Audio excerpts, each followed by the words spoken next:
नमस्कार। आज की इस विशेष चर्चा में आपका स्वागत है।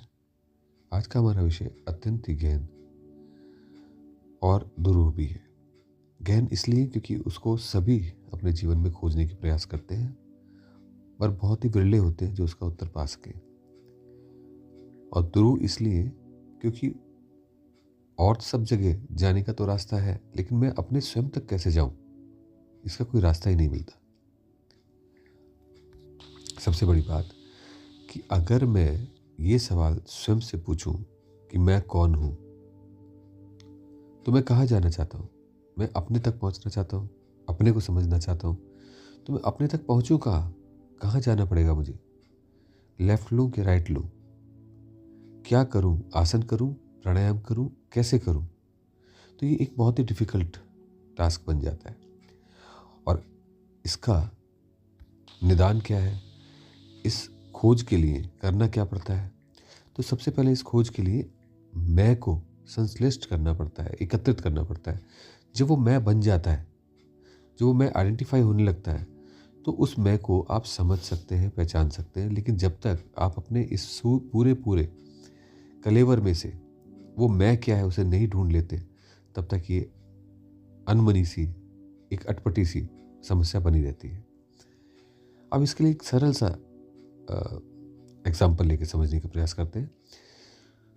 उस दूध में मक्खन पूरे दूध में मिला हुआ होता है, लेकिन उसके लिए कुछ प्रयास किया जाता है, उसे चलाया जाता है, मथा जाता है, और उसके बाद वो मक्खन उसमें से निकल के आता है और पता चलता है कि मैं कौन हूँ।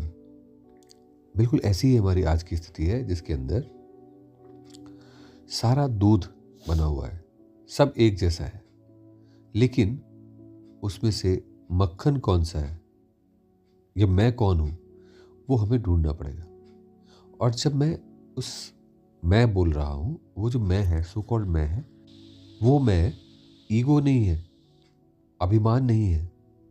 वो अ से लेकर हा तक की वाग्वादिता का आधार, वो जो अहम कहलाता है, वो है। और वो जो अ से हा तक की वाग्वादिता का आधार है, यानी कि मैं, जिसके सारे शरीर के सारे अंगों और सारी अक्षर, जितने भी अक्षत हैं, ये अक्षर हैं, उन सब का जो आधार हूं, वो कौन है, उसको उपलब्ध होना, मैं को उपलब्ध होना है, मैं को प्राप्त करना है। तो अब इसको दो पार्ट्स में समझने का प्रयास कर सकते हैं। पहली चीज, मैं कौन हूं का उत्तर तब मिलेगा जब मैं हूं ये एस्टेब्लिश हो जाए, ये कहीं ना कहीं पता चले। क्योंकि अगर मैं हूं तभी तो मैं कौन हूं का प्रश्न उठेगा।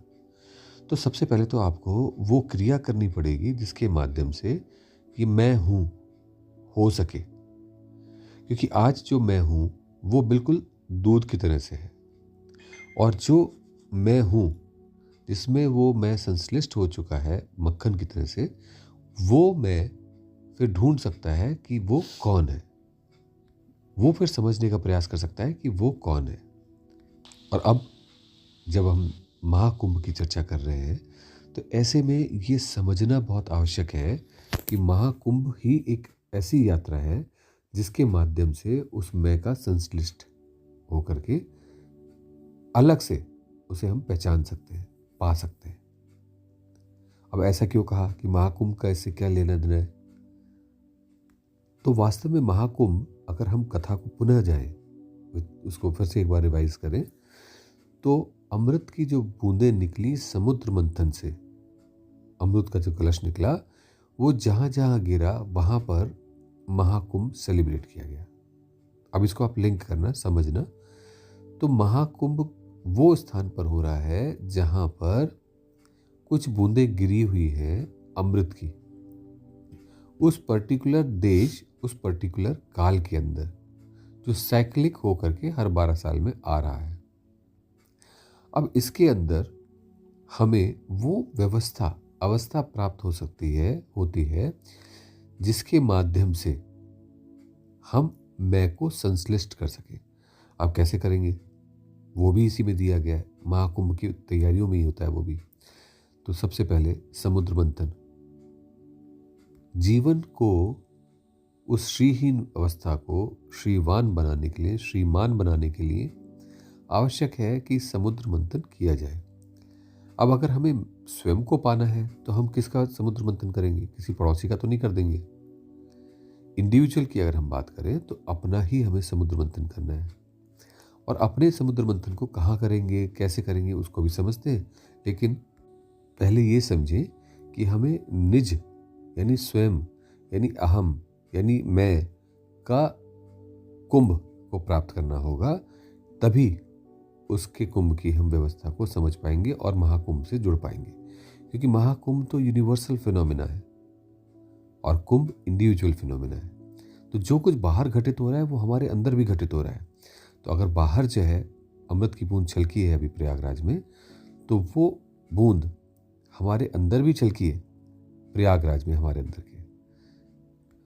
तो इसलिए आवश्यक है कि हम पहले उस मैं को क्रिस्टलाइज हो जाने दें, उसको बन जाने दें, उस मिश्री को एक बार धागा डालने के बाद में बन जाने दें, ताकि हम स्वयं का बोध कर सकें और समझ सकें कि मैं कौन हूं।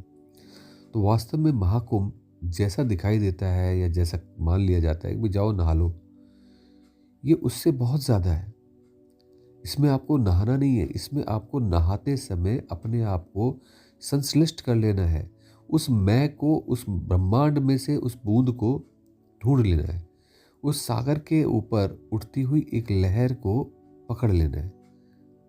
क्योंकि जब वो उसको पकड़ लेगी तो उसको समर्पित करने का अधिकार मिल जाएगा। अगर उसने उसको भी नहीं पकड़ा तो समर्पित भी कुछ नहीं करना है। तो हमारी साधना पद्धति बिल्कुल एक तरह से विभिन्न होगी। तो ऐसे में ये आवश्यक है कि सबसे पहले उस मैं को समझा जाए, वो मैं हो, ताकि उसको समझा जाए और उसके बाद उसको एक्सेप्ट किया जाए। और जैसे आप सब कुछ को एक्सेप्ट करते हो तो स्वतः ही विसर्जन होने के कारण से, समर्पण होने के कारण से इस ब्रह्मांड से हम एकाकार हो सके।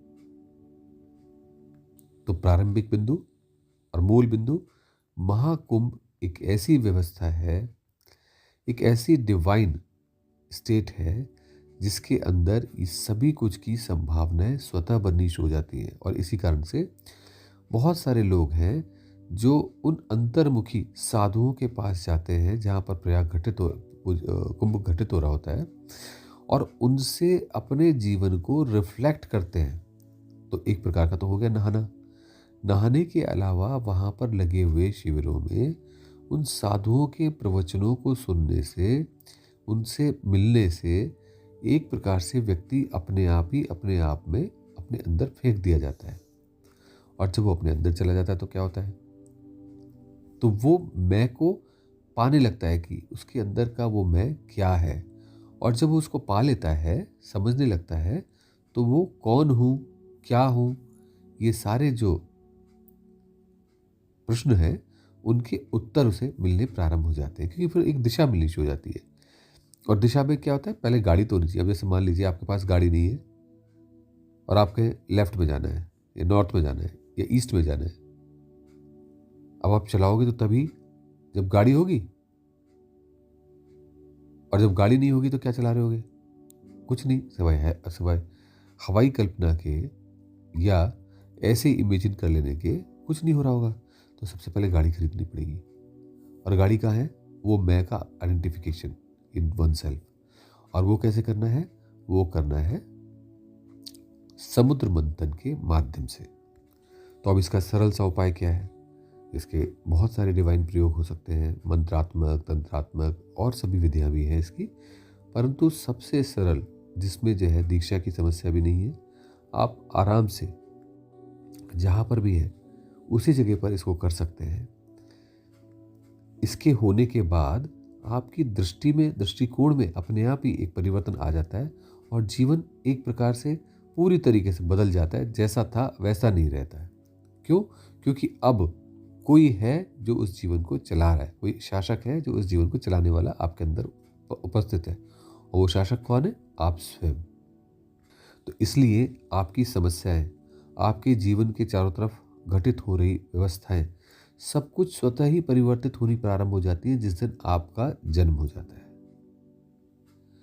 तो अब ये जन्म कैसे हो? दीक्षा से प्राप्त करें या गुरु के पास जाके प्राप्त करें? इसके कई सरल उपाय हो सकते हैं, लेकिन उनमें से एक उपाय तो ये है कि आप जाएं प्रयागराज में इस समय, स्नान लें। स्नान में जैसे जिस प्रकार से समुद्र मंथन से रत्न निकले, वैसे आप निकल के स्वयं आए, ऋषि मुनियों के सामने बैठे, वहाँ पर साधु संत हैं, उनकी प्रवचन को सुने, उनसे सीखें, और वो जिस प्रकार से समझा रहे हैं जीवन के सार को, तो इस निस्सार को छोड़ करके उस सार में फेंक जाएं जो आपके अंदर ही है। तो आप कुछ दिनों में ही पाएंगे कि आपके अंदर एक प्रकार का तत्व, एक प्रकार का बोध जागृत होने लगा है, स्वयं के प्रति बोध जागृत होने लगा है। और इसके लिए आवश्यक है कि किसी एक भी जगह नहीं रुकना होता, सभी के पास चाहिए। पता नहीं कौन सी संप्रदाय, कौन सी परंपरा, कौन सी परिपाटी आपके लिए हो और आपका जीवन को के मार्ग को उन्नत करे, प्रशस्त करे।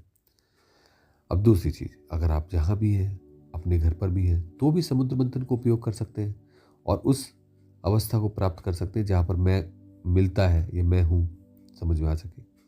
अब उसके लिए करना क्या है? बहुत सरल है। आप किसी भी आसन पर उत्तरमुखी होकर के शांत भाव से बैठ जाएं। संभव हो तो पद्मासन जैसे आसन का उपयोग कर लें, सिद्धासन, सुखासन भी चलेगा। और अपनी नाभि पर अपने दोनों हाथ रख लें, हथेलियाँ, और उससे थोड़ी सी गर्माहट उसके अंदर जाएगी। और उसके साथ ही साथ पेट से सांस लें, नाभि से सांस लें। जब आप नाभि से सांस लेते हैं तो आपके अंदर कुछ क्रिस्टलाइज होना शुरू हो जाएगा बहुत थोड़े समय में। अगर मान लीजिए 2-4 दिन में आप 100 की सांस तक नाभि से सांस ले पा रहे हैं, तो मान के चलिए कि आपको हफ्ते 10 दिन के अंदर अंदर ही महसूस होने लगेगा अपने अंदर कुछ ऐसा तत्व जो आप हैं। और यही है क्रिस्टलाइजेशन ऑफ सेल्फ। तो इस महाकुंभ की वेला का, इस ब्रह्मांड में घटित होते हुए उन नक्षत्रों, ग्रहों के प्रभाव को इस छोटे से प्रयोग से करके देखिए और आनंद लीजिए। आज के लिए इतना ही। नमस्कार।